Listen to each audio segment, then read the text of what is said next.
देखिए, लगातार तीसरी बार किसी भी सरकार को बहुमत मिला, प्रचंड बहुमत मिला। मेरे पास शब्द नहीं है हरियाणा प्रदेश के मतदाताओं का किस प्रकार से हम धन्यवाद करें। हरियाणा प्रदेश के जागरूक मतदाता ने बिना पर्ची और बिना खर्ची 24 घंटे लाइट देने वाली सरकार, बढ़िया इंफ्रास्ट्रक्चर देने वाली सरकार, गरीब और मजदूर का सहारा बनने वाली सरकार, नायब सिंह जी की सरकार को लगातार तीसरी बार समर्थन देकर हमारे को हरियाणा की सरकार बनाने का अवसर दिया। और ऐसी दृढ़ निश्चयी सरकार जो वंचित और अंतिम पायदान पर जो व्यक्ति खड़ा है उसका उद्धार कर सके, उसको समर्थन दिया। आज हमारी सबसे बड़ी जिम्मेवारी बनती है, जब लोग लगातार समर्थन देते हैं, आशीर्वाद देते हैं, तो फिर जिम्मेवारियां भी बढ़ती हैं। और जो जिम्मेवारियां बढ़ती हैं उसके साथ साथ आपसे लोगों की अपेक्षाएं बढ़ती हैं। हमारे पूरे मंत्रिमंडल ने हमारे माननीय मुख्यमंत्री जी के नेतृत्व में एक निर्णय किया है कि जिन लोगों की ज़्यादा उम्मीदें बढ़ी हैं उन लोगों की उम्मीदों पर हमने खरा उतरना है, लगातार काम करना है, उनके हित के लिए काम करना है। उस सरकार के अंदर मुझे भी मंत्री बनने का माननीय नायब सिंह सैनी जी ने, मेरी पार्टी ने मुझे अवसर दिया। मैं बहुत बहुत आभारी हूँ।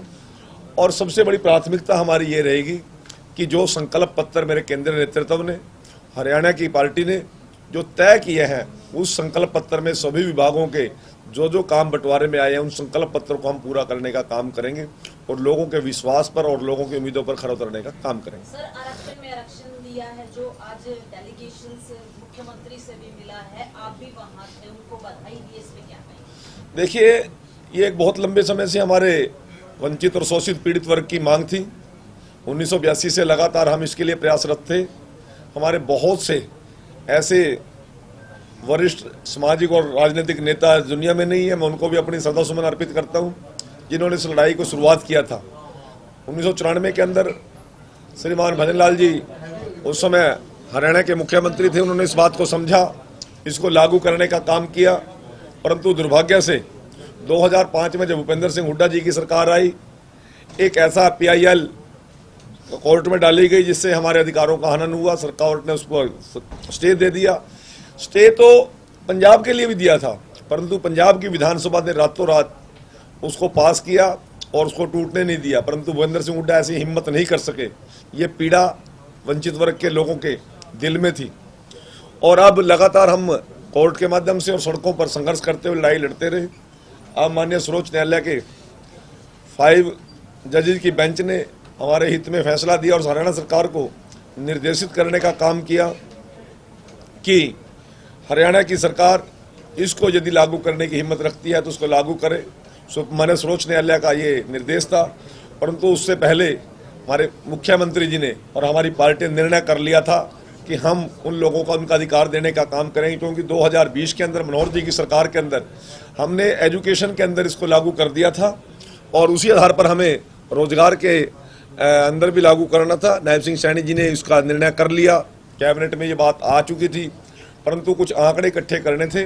उससे पहले कि वो रिपोर्ट हमारे 80 कमीशन की आती, इतने इन बिटवीन आचार संहिता लग गई और माने मुख्यमंत्री जी का लोग घबराए, मुख्यमंत्री से मिले, परंतु इंद्री की धरती पर मुख्यमंत्री जी ने ऐलान कर दिया कि भाई जब मेरी सरकार बनाओ, मैं आपको पहली कलम से और पहली ही कैबिनेट में इसको इम्प्लीमेंट करने का काम करूंगा। और माने मुख्यमंत्री जो जुबान के धनी हैं, दृढ़ निश्चयी हैं, उन्होंने पहली ही कैबिनेट में, पहले ही एजेंडे में DSC वर्ग के लोगों को, शोषित और पीड़ित लोगों को एक राहत देने का काम किया। आज उसी का आभार प्रकट करने के लिए हमारे सामाजिक और धार्मिक और शैक्षणिक संगठन, हमारे संत समाज के लोग, हमारे विधायक, पूर्व सांसद, सभी बोर्डों और निगमों के चेयरमैन आज मुख्यमंत्री जी का आभार प्रकट करने के लिए मुख्यमंत्री आवास में गए थे और मुख्यमंत्री जी का हमने धन्यवाद किया।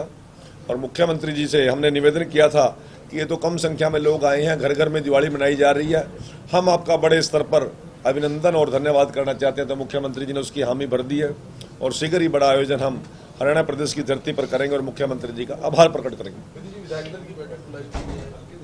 24 तारीख को सायं 5 बजे माने मुख्यमंत्री जी के आवास पर भारतीय जनता पार्टी विधायक दल की और हमारे जो इंडिपेंडेंट साथी विधायक हमें समर्थन दे रहे हैं, उनकी एक बैठक बुलाई गई है, क्योंकि 25 तारीख को शपथ समारोह सभी विधायकों का होगा। प्रोटेम स्पीकर डॉक्टर वीर काद्यान जी हमें शपथ दिलाने का काम करेंगे और नई सरकार का गठन और विधायक दल का भी गठन और उसका शपथ समारोह हो जाएगा। एक दिन का ये सारा कार्यक्रम रहेगा।